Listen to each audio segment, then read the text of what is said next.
আজ কথা বলবো ফুড লাইসেন্স নিয়ে। এই ফুড লাইসেন্স অ্যাপ্লাই করতে গেলে কী কী ডকুমেন্টস লাগে, কতদিন সময় লাগে, এটা নিয়ে বলবো। ফুড লাইসেন্স, কেউ এবার রেস্টুরেন্ট চালাচ্ছে, কেউ মিষ্টির দোকান, কেউ খাবারের দোকান, কেউ হোটেল, কেউ ফুটপাতে বসে চা বিক্রি করছে, কেউ ক্যাফে চালাচ্ছে, এনাদের সবারই ফুড লাইসেন্স লাগবে। এবার কেউ অ্যাপ্লাই করে, কেউ করে না। যারা ভাবছেন ফুড লাইসেন্স করবেন তাদের জন্য বলছি। ফুড লাইসেন্স অ্যাপ্লাই করতে গেলে কী কী ডকুমেন্টস লাগবে।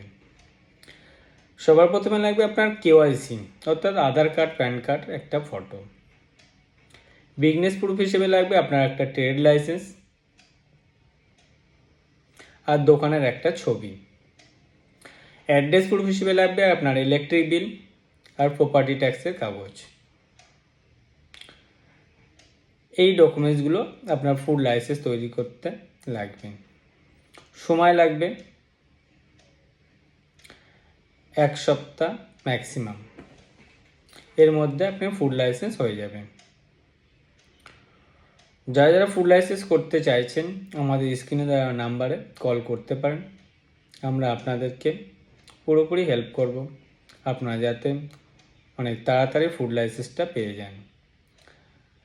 এবার ফুড লাইসেন্স যদি আপনার না থাকে, আপনি সুইগি, জোম্যাটো মানে অনলাইন কোনো ব্যবসার সাথে যুক্ত হতে পারবেন না। সেই কারণে আপনাদের ফুড লাইসেন্স খুব তাড়াতাড়ি করে নিলেই ভালো হয়, তাহলে আপনি অনলাইনের সাথে ব্যবসা করতে পারবেন। তো এই ধরনের ভিডিও পেতে আপনি আমাদের পেজটিকে ফলো করুন।